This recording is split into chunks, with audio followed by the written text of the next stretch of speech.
சில நேரத்தில் நாம் டிராஃபிக்கில் மாட்டிக்குவோம். நமக்கு முன்னால் போயிட்டுருக்கிறவங்க நம்மளை போக விட மாட்டாங்க. அவங்களும் வேகமாக போக மாட்டாங்க. வழியை விட்டாலாவது நாம் போகலாம். வழியை விட மாட்டாங்க. அவங்களும் ஃபாஸ்ட்டாக போக மாட்டாங்க. அதனால் எல்லாருக்கும் பிரச்சனை. ஆண்டவராக இயேசு கிறிஸ்து மத்தேயு 23:13 ஒரு விஷயத்த சொன்னார். நீங்களும் பிரவேசிக்க மாட்டேங்கிறீங்க, பிரவேசிக்கிறவங்களையும் பிரவேசிக்க விட மாட்டேங்கிறீங்க. அந்த பரிசேயர்களை பார்த்தா அந்த காலத்தில் இருந்த ஊழியக்காரங்க, அந்த காலத்தில் இருந்த மத தலைவர்கள், பரிசேயர்களே வேதபாரகரே அப்படின்னு சொல்லிட்டு என்ன சொல்கிறாருன்னா, உங்களுக்கு ஐயோ, மனுஷர் பிரவேசியாதபடிக்கு பரலோக ராஜ்யத்தை பூட்டி போடுகிறீர்கள்.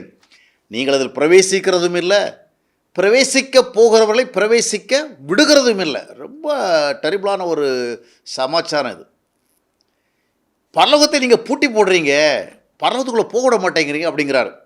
இப்போ பரலோகத்தை யாரோ பூட்ட முடியுமா? பரலோகத்தை யாரோ பூட்ட முடியுமா? பூட்ட முடியாது. அப்போ ஏன் ஆண்டவர் சொன்னார் பூட்டி போடுறீங்க அப்படின்னு? பூட்டி போடுறீங்கன்னா இவங்க ஒரு பெரிய பூட்டு வாங்கி, பெரிய திண்டுக்கல் பூட்டு ஒன்று வாங்கி அங்கே பூட்டு போடுறாங்க, அப்படி அல்ல.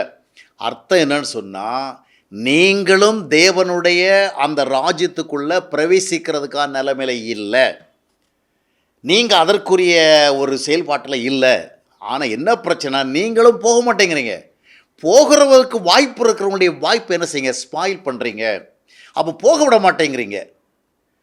அப்போது நாம் பரலோக ராஜ்யத்துக்குள்ளே போகிறது மாதிரிப்பட்ட ஒரு சரியான ட்ராக்கில் இல்லைன்னா, போகிறவங்களுடைய வாய்ப்பை நம்ம என்ன செய்கிறோம், கெடுக்கிறோம். அதுதான் நம்ம அதில் பார்க்குறது. சில நேரத்தில் பார்த்திங்கன்னா, இப்போ பரலோக ராஜ்யங்கிறதுக்கு பல அர்த்தம் இருக்குது. ஒன்று நித்திய வாழ்வுக்குள்ளே போகிறது, இல்லைன்னா ஆசீர்வாதமான ஒரு வாழ்க்கைக்குள்ளே போகிறது, இல்லை தேவனுடைய ஆளுகைக்குள்ளே போகிறது. எந்த விதத்தில் எடுத்தாலும் பிளஸட் திங். இது ஆண்டவர் ஆயத்தமாக வச்சுருக்கிறார். ஆனால் இதுக்குள்ளே போக முடியலை. இவன் யாரோ பரலோகத்துக்குள்ளே போகிறதுக்கெல்லாம் ஆசீர்வாதமான ஒரு வாழ்க்கைக்குள்ளே போகிறதுக்கு போகிறவங்கள பிசாசனம் போக விட மாட்டேன் அப்படி பிளாக் பண்ணால் நாம் போராடி போகலாம். ஆனால் பிசாசானவன் எப்பொழுதும் இந்த மாதிரி பண்ணுறதில்ல. போகாதே பரலோகத்துக்குள்ளே போக விட மாட்டேன்னு சொல்கிறதில்ல. இப்போது நாம் ஒரு குறிப்பிட்ட இடத்துக்கு போக விரும்புகிறோம், யாரோ ஒருத்தர் போக விடாமல் தடுக்கிறார். இது ஒரு வழி. இன்னொரு வழி என்ன தெரியுமா, அவன் நம்மளை போக விடாமல் தடுக்க வேண்டிய தேவையில்லை. போகிறதுக்கான ஒரு தவறான வழியை காட்டினாலே போதும். போவதற்கான சரியான வழியை விட்டு நீங்கள் இந்த வழியில் போங்க அப்படின்னு சொன்னால் நம்ம என்ன செய்ய மாட்டோம், we cannot reach. இதே மாதிரி தான் இன்றைக்கி நிறைய பேர் எப்படி பரலோகத்தை அதை பரலோக வாசலை பூட்டுறாங்க, பரலோக ராஜ்யத்தில் பிரவேசிக்க முடியாதபடிக்கு எப்படி பூட்டி போடுறாங்க. அவர்கள் போவதற்கான வாய்ப்பை கெடுக்கலை. எப்படின்னு சொன்னால், துவக்கத்தில் இன்னைக்கு பார்த்தீங்கன்னா நிறைய பேருடைய சுவிசேஷம் பரலோக ராஜ்யத்தை பூட்டி போடுற சுவிசேஷம் தான். அதை யாரும் நிறைய பேர் அறிய மாட்டாங்க. இப்போ நாம் என்ன நினைக்கிறோன்னா, சிலர் வடக்கும் தெற்குமாக ஓடி ரொம்ப தீவிரமாக ரொம்ப வேகமாக ஊழியம் பண்ணுற வேலை நாம் என்ன நினைக்கிறோம், என்ன ஆத்துமா வாஞ்ச, என்ன ஆத்துமாக்கள் அழிகிறது என்கிறதான ஒரு தாகத்தில் ஓடுறாங்க, என்னமா ஊழியம் செய்கிறாங்க அப்படின்னு நம்ம பாராட்டோம். உண்மையிலே ஓடி ஆடி நம்ம என்ன செய்யணும், வேகமாக உத்வேகமாக தான் நம்ம ஆத்துமாதான் செய்யணும். அதில் எந்த மாற்று கருத்தும் கிடையாது. ஆனால் நிறைய பேர் இந்த மாதிரி செய்கிற வேளையில் நாம் கொஞ்சம் கவனிக்கணும். இவங்க பரலோக ராஜ்யத்துக்குள்ளே இவங்களை போக வைக்கிறதுக்காக இதில் பண்ணுறாங்களா, இல்லை போகிறதுக்கு வாய்ப்பையும் கெடுக்கிறாங்களா? அவங்க வில்லிங்காக பண்ணுறேன்னு சொல்ல வரல.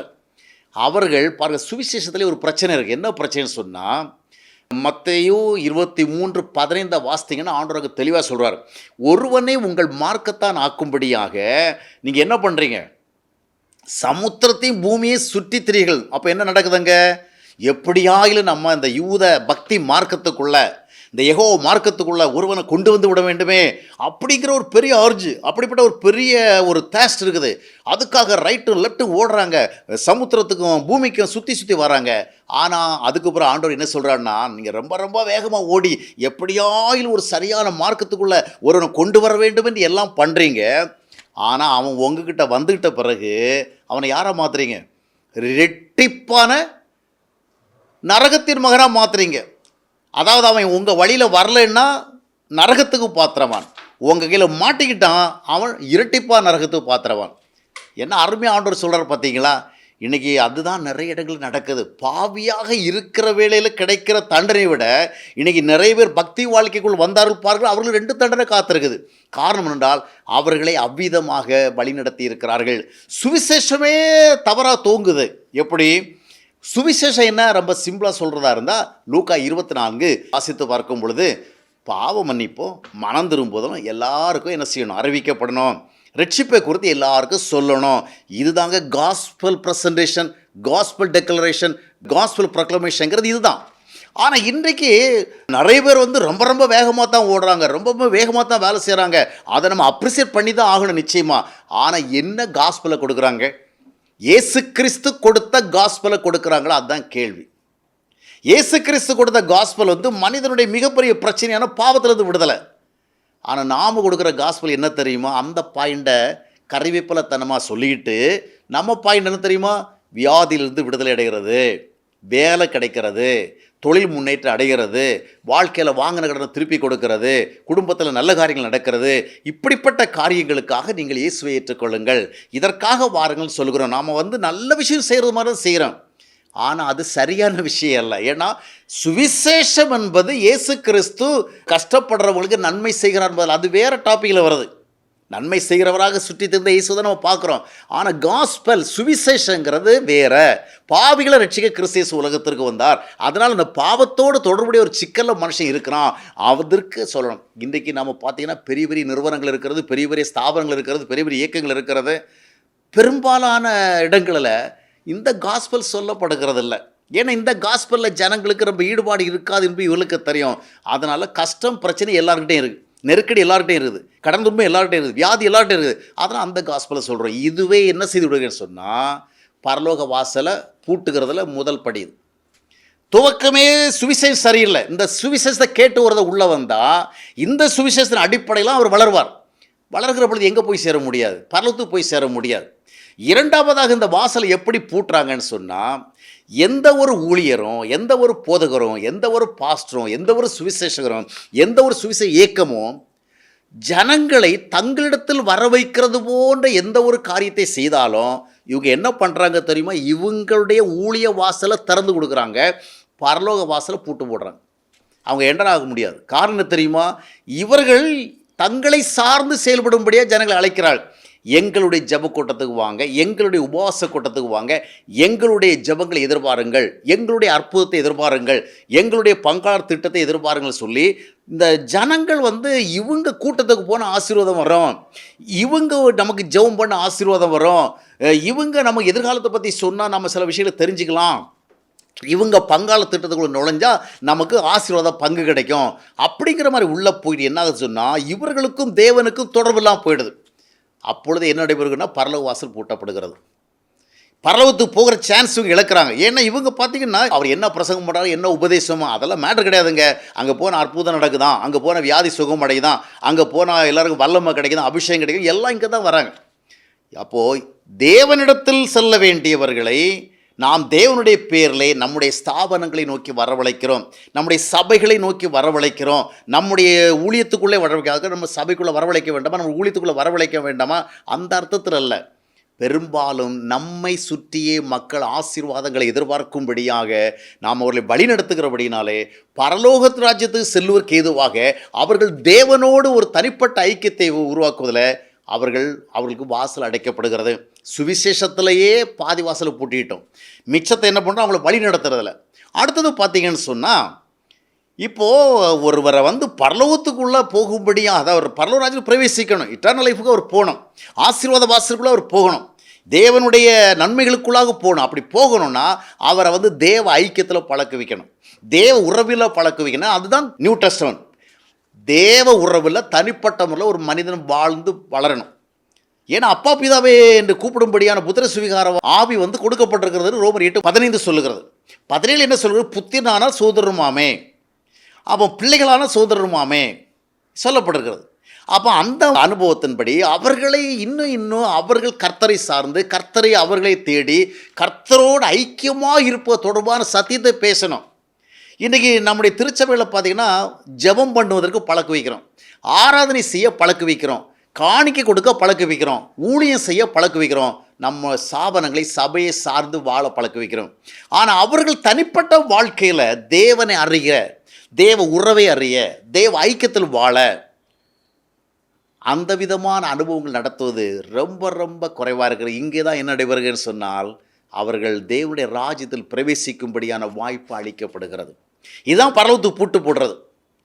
இவங்க வந்து ஜெபிக்க பழகிட்டாங்க, உபவாசிக்க பழகிட்டாங்க, காணிக்கை கொடுக்க பழகிட்டாங்க, ஜெபக்கூட்டத்தில் கலந்து கொள்ள பழகிட்டாங்க. கர்த்தரோடு பழகல்ல, கர்த்தரை அறியல்ல. இந்த பாஸ்டர்களும் போதர்களும் சொல்லி கொடுத்த சரக்கை தவிர வேற எதுவும் அவங்க ஆண்டவரிடத்தில் பெறல. யோவான் 17:3 என்ன சொல்கிறது? ஒன்றான மெய்தேவனை நீர் அனுப்பினவரை இயேசுகிற அறிவதே. அப்போ நம்மோட ஆண்டவர் இருக்கிறவராக நம்ம அறிய வேண்டும். 2 தீமோத்தேயு 1:12 அப்போஸ்தலன் பவுல் சொல்லுவார், நான் விசுவாசி இன்னார் என்று அறிவேன். அப்போது இதைத்தான் எபேசியர் 1:17 வாசிக்கும்போது தம்மை அறிந்து கொள்ளும்படியான ஆவி உங்களுக்கு அறிய கொடுக்க வேண்டும். அப்போது இண்டிவிஜுவலான ஒரு பர்சனல் கான்டாக்ட். இதற்குத்தான் ஊழியக்காரங்க பேசணும். எப்பொழுது பார்த்தாலும் நீங்கள் வல்லமை எதிர்பாருங்கள், அற்புதத்தை எதிர்பாருங்கள், அதிசயத்தை எதிர்பாருங்கள், இதே சொல்லிட்டு இருந்தீங்கன்னு சொன்னால் ஒருபோதும் தேவனோடு அவர்கள் தனிப்பட்ட உறவை ஏற்படுத்தி ஆண்டவரிடத்தில் சென்று we know God அப்படிங்கிற பாயிண்ட்டுக்கு வர மாட்டோம். அந்த மாதிரி வருகிறவர்கள் என்ன நடக்குன்னா பரலோக வாசல் பூட்டப்படுகிறது. அது மட்டுமல்ல, கிறிஸ்துவுக்குள் வருகிறவர்கள் காஸ்பலை கேட்டு வந்தாங்க. இப்போ நிறைய பேர் என்ன சொல்லுவாங்கன்னா, இல்லை காஸ்பல் சொல்கிறவங்கள அவங்க அன்றாட பிரச்சனைகளில் இருக்கிறதுனால அது தொடர்பாக தான் அவங்கள சொல்லி அழைக்கணும்.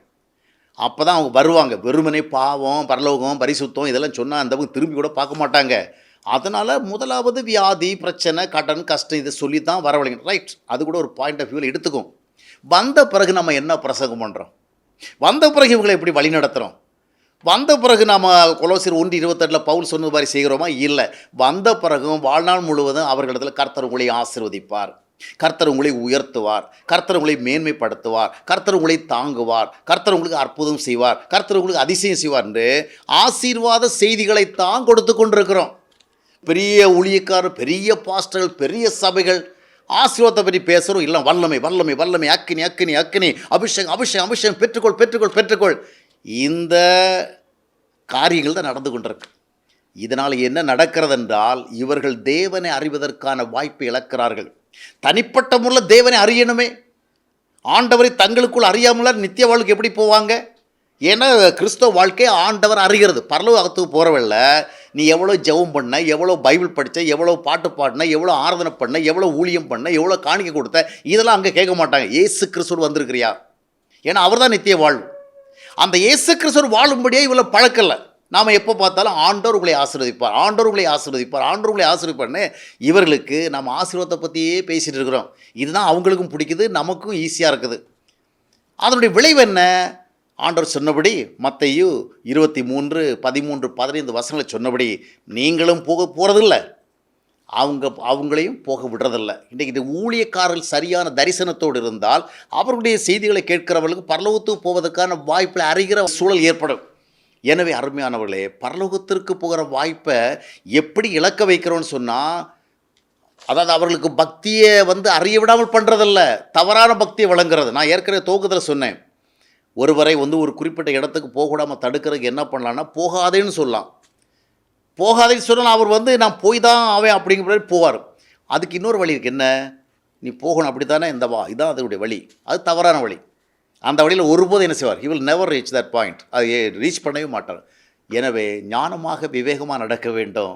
நாமும் போகாமல் அவங்களையும் போக விடாமல் வேதம் சொல்லாத ஒரு சத்தியத்தை நம்ம பேசி கொண்டிருக்கக்கூடாது. அதனால் நாமும் போவதற்கான வாய்ப்பை உறுதிப்படுத்தாமல், போவதற்கு வாய்ப்புள்ளவர்களுக்கான வாய்ப்பையும் தவறான போதனைகளினால், தவறான உபதேசத்தினால் கெடுக்காதபடிக்கு நாம் எச்சரிக்கையாக இருக்க வேண்டும். என்றால் we have to give account to God. தேவனுக்கு அக்கௌண்ட் கொடுக்கணும், கணக்கு கொடுக்கணும். எனவே நாமும் பிரவேசிக்க ஆயத்தமாகி பிரவேசிப்பதற்கு வாய்ப்பு பெற்றிருக்கிறவர்களுடைய அந்த வாய்ப்பை நாம் முழுமையாக பயன்படுத்திக் கொள்வதற்கு உதவி செய்ய வேண்டும்.